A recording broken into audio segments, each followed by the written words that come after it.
In this video, market update ulit tayo dahil si Bitcoin ay nakaabot na ulit sa kanyang pinakabagong all-time high. Magtutuloy-tuloy na kaya ito? Alamin natin ang sinasabi ng ilang mga market analyst about sa galaw ng market. I-discuss din natin ngayon yung mga cycle top indicator para malaman natin yung overall status ng market at magkaroon kayo ng idea kung paano ito gamitin. At kung interesado kayo sa ganitong mga content, token reviews, crypto news, anything related to crypto, make sure to subscribe and hit the notification bell. Sa nangyari kahapon, May 21, pumalo si Bitcoin sa panibagong record high. At kani-kanina lang, habang ginagawa ko itong video, umabot na si BTC sa 111,000.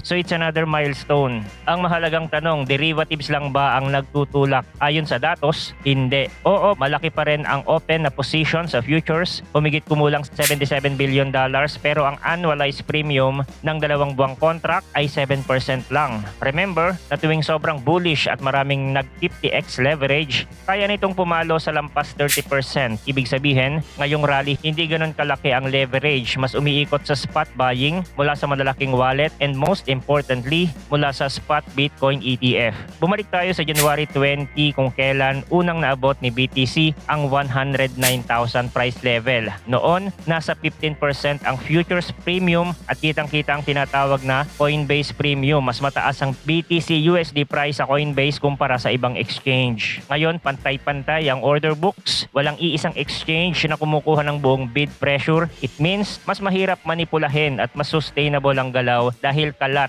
ang liquidity. Dagdag pa rito, mula May 15 hanggang May 20, pumalo sa $1.37 billion ang net inflows sa US spot Bitcoin ETF. Kung derivative sana ang nagpapagalaw, dapat mas marami tayong nakitang forced liquidations. Pero $170 million lang ang natapyas sa short position sa loob ng 3 araw. Samantalang noong rally, papuntang 104,000 noong May 9, umabot sa $538 million ang nahagip. Malinaw na spot market talaga ang bida ngayon. Tingnan naman natin ang options. Kahapon din bahagyang tumaas ang demand para sa put options pero di hamak na mas mababa kumpara sa January kung kailan bumagsak ang put to call ratio sa 0.4x. Sa madaling sabi, wala ring panic hedging ang market, kalmado. Naniniwalang may espasyo pa tayo pataas pero hindi ibig sabihin pwedeng magparty ng walang risk management. Nandyan pa rin ang trade war headline risk. Kung biglang magkagirian ulit sa tariffs o tumaas ulit ang inflation, pwedeng mag-fade ang momentum. Gayunman, habang mahina ang US Treasury yields at may chance ang Federal Reserve na mag-open ng liquidity, nananatili ang narrative na risk on at pabor kay Bitcoin kumpara sa mababang kita ng bonds. Ngayon, pag-usapan din natin ng 5 kilalang indicator na ginagamit ng mga trader para hulaan ang cycle top. Una, ang MVRZ score. Ito ang ratio ng market cap sa realized cap na kontra sa historical volatility. Tuwing lalampas sa masyadong mataas na Z-score, halimbawa 8 to 10, sumasabay ang market sa matinding overvaluation at naaabot ang major peak. Sa kasalukuyan, tumataas pero wala pa sa red zone. Kaya may room pa, subalit we have to pay attention every day. Pangalawa, Pi cycle top. 2 moving average lang ang kailangan. 111 SMA at double 350 SMA. Kapag tumawid pataas ang 111 SMA, historically sa loob ng ilang araw hanggang isang linggo, sumusunod ang matinding correction. Sabi sa chart, malayo-layo pa ang gap kaya hindi pa red alert. Pangatlo, ang on-balance volume divergence. Simple lang, kung umaakyat ang price pero nauubos ang daily volume, ibig sabihin paunti ng paunti ang sumasabay. Nag-i-initiate ng distribution at posible nang mag-reverse. Noong November 2021, makikita natin kung paano bumaba ang spot volume kahit patuloy na umaakyat si BTC sa 68,000 price level. Ilang linggo lang pumutok ang correction. Sa kasalukuyan, stable pa ang OBV at walang malakas na bearish divergence pero bantayan din natin lalo na sa multi-day time frame. Pang-apat, well multiple.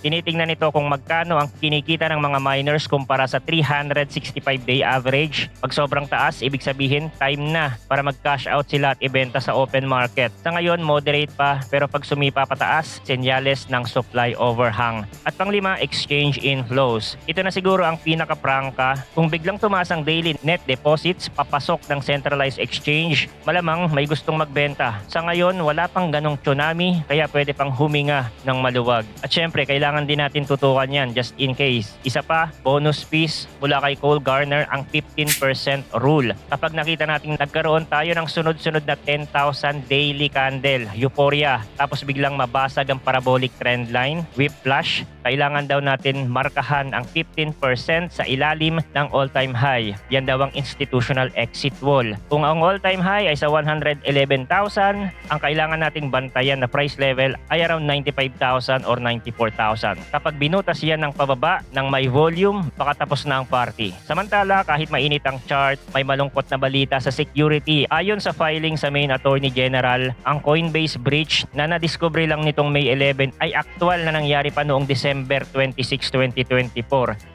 6 na buwang hindi napansin, halos 70,000 users ang natamaan, kabilang ang 217 na taga-main. Nakalusot ang scammer sa pamamagitan ng social engineering sa ilang customer service representative. Nakuha nila ang pangalan, address at contact information ng kliyente. Tapos tinangkang i-extort ng $20 million si Coinbase kapalit ng hindi pag-leak ng data. Tumanggi ang exchange at sinibak ang pasimunong contractors pero 400 million daw ang total na epekto ng scam at reimbursement. Dagdag sa problema ang mandatory KYC data kapag na-hack. Pwedeng gamitin para sa physical threats kagaya ng kidnapping at hold-up. Ang DOJ nag-iimbestiga pa, wala pang update kung nahuli na ba ang mga nasa likod. So price action update din tayo kay BTC. So kagaya nga ng anticipation natin kay Bitcoin na magkakaroon ng all-time high ngayong May. At kung mapapansin nyo dito sa chart natin, lumagpas na siya sa imaginary line of resistance over 111,000. So ngayon, hindi pa nagko-close yung candle na ito at nabasag niya na nga ang isa pang major resistance, ang previous all-time high, 110,000. So kailangan maging support yan, katulad ng nangyari sa 100,000 price level. Dito sa area nang mabasag yan, although may mga attempt of revisit, pero hindi na siya na-break pa. For bulls, para ma-maintain yung rally, kailangan magstay siya sa 110,000 at gawin itong support. And we have to remember, from negative 30% drop ni BTC, tuloy-tuloy yung rally, walang malalim na retracement, puro consolidation lang. At alam nyo naman, kapag nag-alburuto talaga itong si Bitcoin, talagang lumilipad yan. At ngayon nga ay nasa price discovery na siya. Hindi natin alam kung saang area siya mare-reject. Yan ang katotohanan. Every guess is a wild assumption. Kaya let's observe kung hanggang saan ang lilipad rin ito. Sadly, hindi naman lahat masaya sa rally na ito kasi karamihan walang Bitcoin na hold. Kapag nagpahinga naman ng dominance nito, altcoins naman ang susunod. So yun lang ang crypto update natin for today. Thanks for watching again. Good luck and see you on the next video.